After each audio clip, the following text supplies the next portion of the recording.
సికింద్రాబాద్ నుంచి గోవా వెళ్లే weekly train కేంద్ర మంత్రి కిషన్ రెడ్డి జెండా ఊపి ప్రారంభించారు.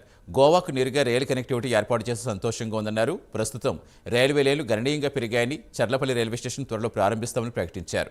2025 కల్లా సికింద్రాబాద్ పనులు పూర్తి చేస్తామని హామీ ఇచ్చారు.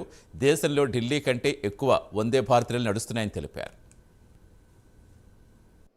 ఈ ట్రైను కాచిగూడ, షాద్ నగర్, జడ్చర్ల, మహబూబ్ నగర్, గద్వాల్, కర్నూల్ సిటీ, డోన్, గుంతకల్, హోస్పేట, ధార్వాడ్, అదేవిధంగా మడగావ్ నుంచి గోవాలో ఉన్నటువంటి వాస్కోడి గామా రైల్వే స్టేషన్కు ఇది చేరుతుంది. మనకందరికీ తెలుసు, ఈ రెండు రాష్ట్రాలు, ఇటు తెలంగాణ రాష్ట్రం కానీ అటు గోవా రాష్ట్రం కానీ చాలా ఆలస్యంగా స్వాతంత్రం వచ్చింది. మన తెలంగాణ రాష్ట్రాన్ని కూడా ఒక 13 నెలలు ఆలస్యంగా 1948 సెప్టెంబర్ 17 మనకు స్వాతంత్రం వచ్చింది.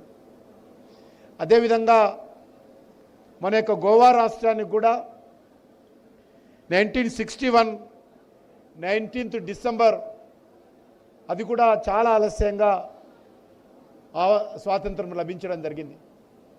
అక్కడి ప్రజలు పోరాటం చేసి స్వాతంత్రం తెచ్చుకున్నారు. ఇక్కడి ప్రజలు కూడా రాజాకారులకు వ్యతిరేకంగా, నిజాం వ్యతిరేకంగా పోరాటం చేసి మరి స్వాతంత్రం తెచ్చుకోవడం జరిగింది.